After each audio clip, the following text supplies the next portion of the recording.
भक्तजनों, माताओं, बहनों, सादर जय श्री कृष्ण। हमारे YouTube चैनल में आप सभी का बहुत बहुत स्वागत है। मैं हूं आपके साथ आचार्य धर्मेंद्र शास्त्री।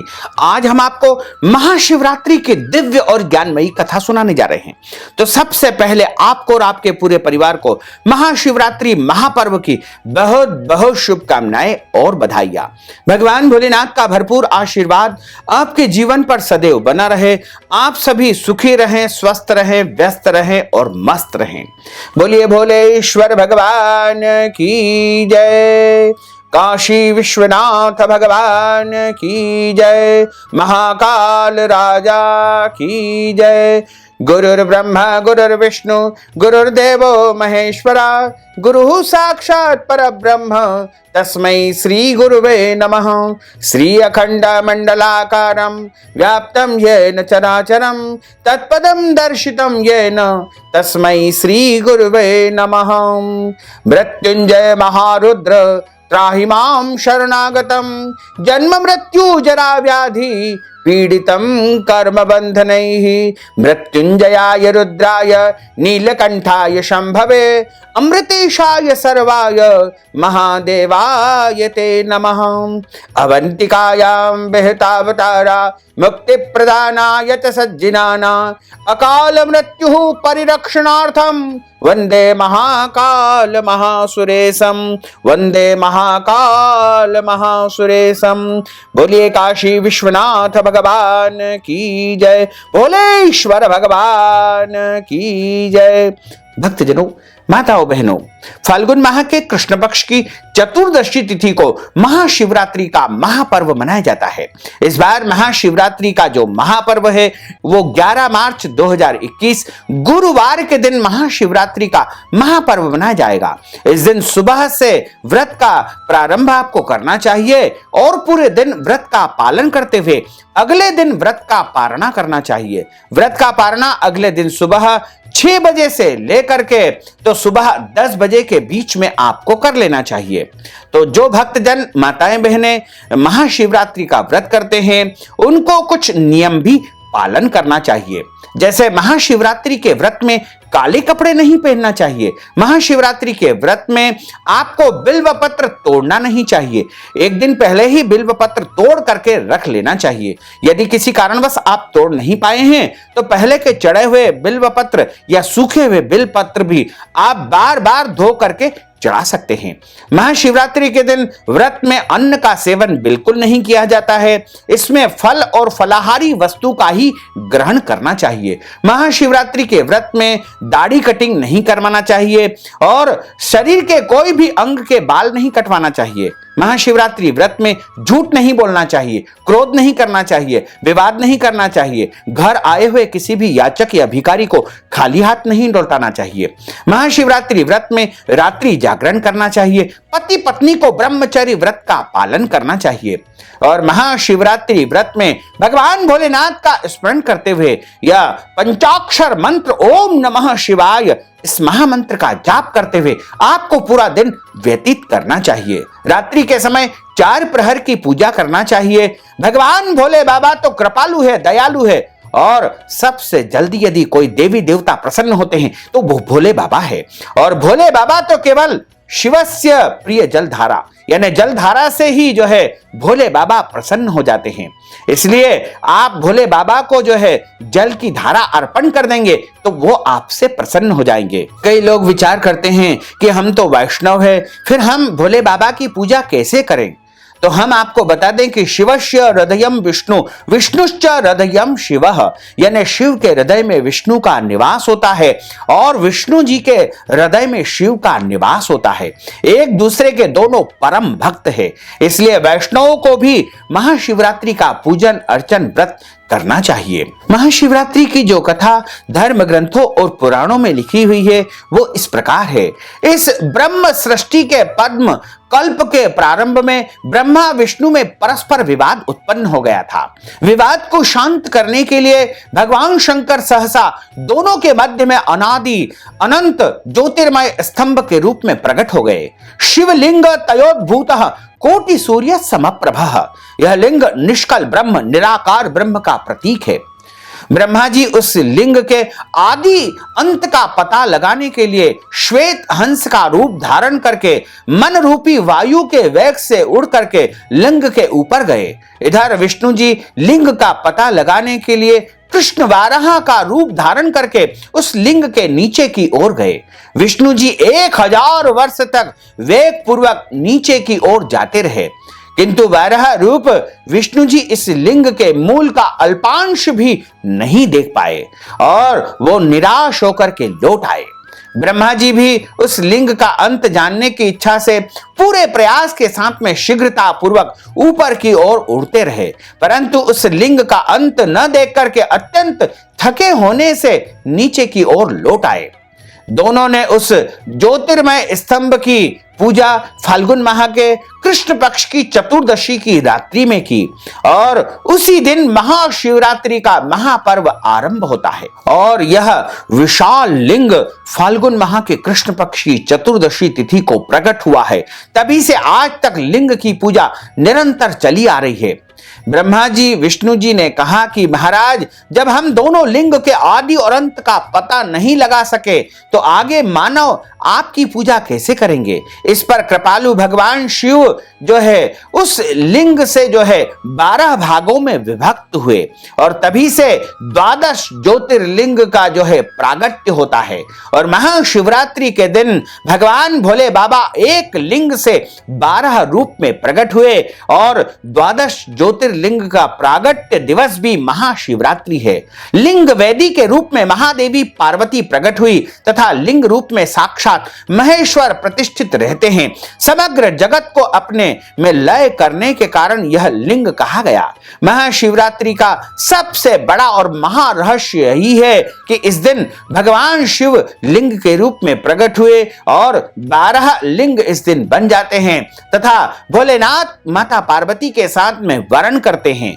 इसीलिए महाशिवरात्रि को भगवान भोले बाबा का प्रागट्य दिवस तथा भगवान भोले बाबा का जो है विवाह उत्सव भी मनाया जाता है। महाशिवरात्रि की जो लौकिक और जो हमारे धर्म ग्रंथों में लिखा हुआ है, पुराणों में लिखा हुआ है, वह कथा इस प्रकार है।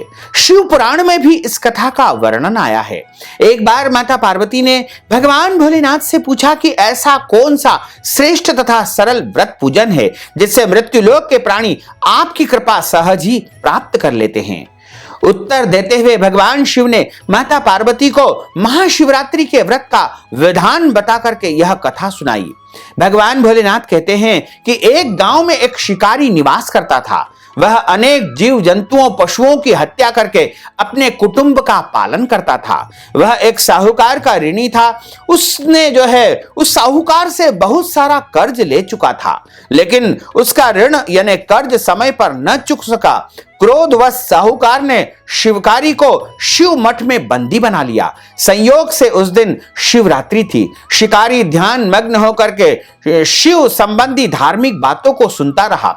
चतुर्दशी को उसने शिवरात्रि की कथा भी सुनी। संध्या होते ही साहूकार ने उसे अपने पास बुलाया और ऋण चुकाने के विषय में बात कही। शिकारी अगले दिन सारा ऋण लौटा देने का वचन देकर के बंधन से छूट गया।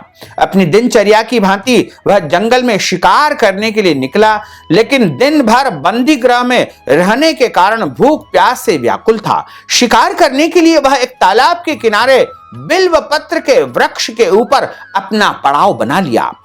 बिल्व पत्र के वृक्ष के नीचे एक शिवलिंग स्थापित था जो बिल्व पत्रों से ढका हुआ था। शिकारी को उस बात का पता नहीं लगा कि मैं बिल्व पत्र के पेड़ के ऊपर बैठा हुआ हूं और नीचे एक शिवलिंग स्थापित है। वह शिकारी उस पेड़ के ऊपर बैठ करके और वहां पर अपना पड़ाव बना रहा था। पड़ाव बनाते समय उसने जो टहनियां तोड़ी वह संयोग से शिवलिंग के ऊपर जाकर गिरी। इस प्रकार दिन भर भूखे प्यासे शिकारी का व्रत अनायास अचानक ही हो गया और शिवलिंग पर बिल्व पत्र भी उसने अनायासी चढ़ा दिए। यानी अनजाने में उसका व्रत हो गया और अनजाने में ही उसने शिवार्चन यानी शिव जी का पूजन कर लिया। एक प्रहर रात्रि बीत जाने पर एक गर्भिणी मृगी यानी हिरणी उस तालाब पर पानी पीने पहुंची। शिकारी ने धनुष पर तीर चढ़ाकर जो ही प्रत्यंचा खींची, वह हिरणी बोली कि मैं गर्भिणी हूं और शीघ्र ही प्रसव करूंगी। तुम एक साथ दो जीवों की हत्या कर दोगे, जो ठीक नहीं है। मैं अपने बच्चे को जन्म देकर शीघ्र ही तुम्हारे सामने प्रस्तुत हो जाऊंगी और तुम मुझे मार लेना। शिकारी ने प्रत्यंचा ढीली कर दी और मृगी झाड़ियों में लुप्त हो गई। कुछ देर के बाद एक और मृगी उधर से निकली। शिकारी की प्रसन्नता का ठिकाना न रहा। समीप आने पर उसने धनुष पर बाण चढ़ाया। तब उसे देख करके मृगी ने विनम्रता पूर्वक निवेदन किया कि हे पार्थी, मैं थोड़ी देर पहले ही ऋतु काल से निवृत्त हुई हूं, कामातुर विहरणी हूं, अपने प्रिय की खोज में भटक रही हूं। मैं अपने पति से मिल करके शीघ्र ही तुम्हारे पास चली आऊंगी। शिकारी ने उसे भी जाने दिया। 2 बार शिकार को खो करके उसका माथा ठनक गया और वह चिंता में पड़ गया। रात्रि का आखिरी पहर भी व्यतीत हो रहा था। तभी एक अन्य हिरणी मृगी अपने बच्चों के साथ उधर से निकली। शिकारी के लिए यह स्वर्णिम अवसर था। उसने धनुष पर तीर चढ़ाने में देर न लगाई। वह तीर छोड़ने ही वाला था कि वह हिरणी बोली कि हे पार्थी, मैं इन बच्चों को अपने पिता के हवाले जो है करके पुनः तुम्हारे पास आऊंगी और तुम मेरा शिकार अवश्य कर लेना। इस समय तुम मुझे मत मारो, क्योंकि तुम यदि मुझे मार दोगे तो मेरे बच्चे अनाथ हो जाएंगे और जब मैं इनके पिता के पास इन्हें छोड़ करके आऊंगी तो इन्हें पिता का सुख प्राप्त हो जाएगा और तुम मेरा शिकार कर लेना। शिकारी हंस करके बोला कि सामने आए शिकार को छोड़ दूं? मैं ऐसा मूर्ख नहीं हूं। इससे पहले 2 बार अपना शिकार में खो चुका हूं। मेरे बच्चे भूख और प्यास से तड़प रहे होंगे। उत्तर में उस हिरणी ने कहा कि जैसे तुम्हें अपने बच्चों की ममता सता रही है, ठीक वैसे मुझे भी अपने बच्चों की जो है ममता सता रही है। इसलिए सिर्फ बच्चों के नाम पर मैं थोड़ी देर के लिए अपना जीवन दान मांग रही हूं। हे पार्थी, मेरा विश्वास करो। मैं तुम्हें वचन देती हूं, मैं इन्हें अपने जो है पति के पास, इनके पिता के पास छोड़ करके तुरंत लौटने की तुम्हारे सामने प्रतिज्ञा करती हूं। मृगी का दीन वचन सुनकर के शिकारी को उस पर दया आ गई। उसने उस मृगी को जाने दिया। शिकार के अभाव में बेल वृक्ष पर बैठा शिकारी बिल्व पत्र तोड़ तोड़ करके नीचे फेंकता जा रहा था। पो पटने को हुई, सुबह होने को आई, एक हष्ट पुष्ट मृग उसकी रास्ते पर आया। शिकारी ने सोच लिया कि इसका शिकार वह अवश्य ही करेगा। शिकारी की तनी प्रत्यंचा को देख करके वह हिरण मृग जो है विनीत स्वर में बोला कि हे पार्थी भाई, यदि तुमने मुझसे पूर्व आने वाली तीनों मृगियों तथा छोटे छोटे बच्चों को मार डाला है तो मुझे भी मारने में विलंब न करो, ताकि उनके वियोग में मुझे एक क्षण भी दुख न सहन करना पड़े। मैं उन मृगियों का पति हूं।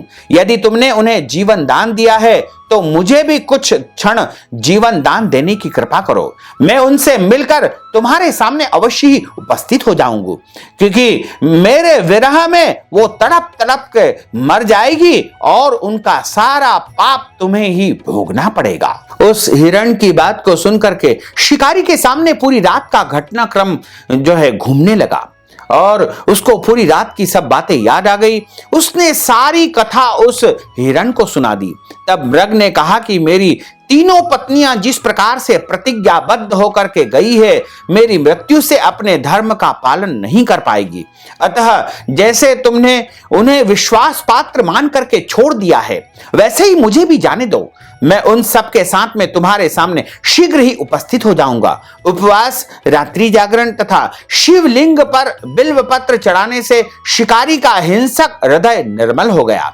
उसमें भगवान शिव की भक्ति का प्रगट्य हो गया। उसमें भगवत भक्ति का वास हो गया। धनुष तथा बाण उसके हाथ से सहज ही छूट गए। भगवान शिव की अनुकंपा से उसका हिंसक हृदय कारुणिक भाव से भर गया। वह अपने अतीत के कर्मों को याद करके पश्चाताप की ज्वाला में जलने लगा। थोड़ी ही देर में मृग अपने परिवार के साथ में शिकारी के सामने उपस्थित हो गया ताकि वह उनका शिकार कर सके। किंतु जंगली पशुओं की ऐसी सत्यता, सात्विकता तथा सामूहिक प्रेम भावना देख करके शिकारी को बड़ी ग्लानि हुई।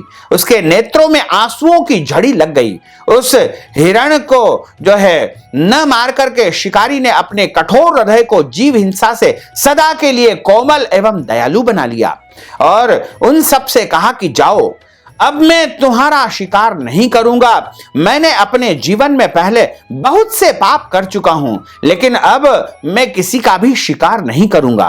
मैं अपने जीवन में किसी भी प्रकार का कोई पाप नहीं करूंगा। इस प्रकार इस शिकारी ने किसी का भी कोई शिकार नहीं किया और उस दिन जो है, उस दिन महाशिवरात्रि का उसने पूरा पालन किया, व्रत किया, तप किया और भगवान का पूजन अर्चन उसके माध्यम से सहज ही हो गया। और इस पुण्य प्रताप के कारण जो है भगवान भोलेनाथ उससे बहुत प्रसन्न हो गए और प्रसन्न होकर के साक्षात भोलेनाथ उस शिकारी के सामने प्रकट हो गए और उसको मनचाहा वरदान दिया और वह शिकारी दिव्य रूप धारण करके सशरीर शिवलोक को चला गया।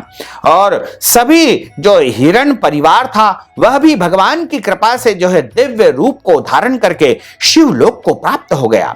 इस प्रकार इस कथा को जो कोई भी सुनाता है या सुनता है उसके जीवन की समस्त मनोकामनाएं पूर्ण हो जाती है और भगवान भोलेनाथ की अपार कृपा आप उसके जीवन पर अवश्य ही बरसने लगती है।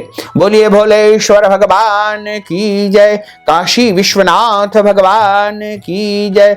अच्युतम केशवम राम नारायणम कृष्ण दामोदरम वासुदेवम हरे, श्रीधरम माधवम गोपिका वल्लभम, श्री जानकी नायकम श्री रामचंद्रम भजे, जानकी मनोहरम सर्वलोक नायकम, श्री शंकरादि सेवितम पुण्य नाम कीर्तनम, श्री राम राम राम राम राम नाम तायकम, रामा कृष्णा वासुदेवा भक्ति मुक्तिदायकम, रामा कृष्णा वासुदेवा भक्ति मुक्तिदायकम, रामा कृष्णा वासुदेवा भक्ति मुक्तिदायकम, रामा कृष्णा वासुदेवा भक्ति मुक्तिदायकम। बोलिए भोलेश्वर भगवान की जय, काशी विश्वनाथ भगवान की जय, महामृत्युंजय भगवान की जय। धर्म की जय हो, अधर्म का नाश हो, प्राणियों में सद्भावना हो, विश्व का कल्याण हो, सनातन धर्म की जय हो, गौ माता की जय हो, नगर बस्ती की जय हो, आज के आनंद की जय हो, कल के आनंद की जय हो, परसों के आनंद की जय हो, बरसों बरसों के आनंद की जय हो। ओम नमः पार्वती पते, हर हर महादेव हर।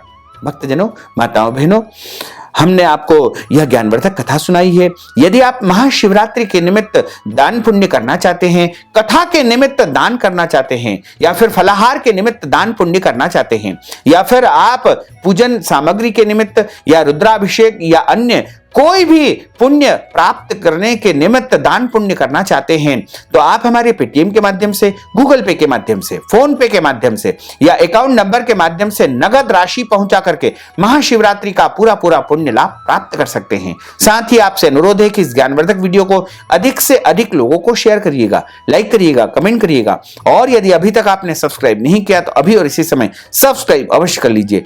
आपको और आपके पूरे परिवार को सादर जय श्री कृष्ण, सादर धन्यवाद।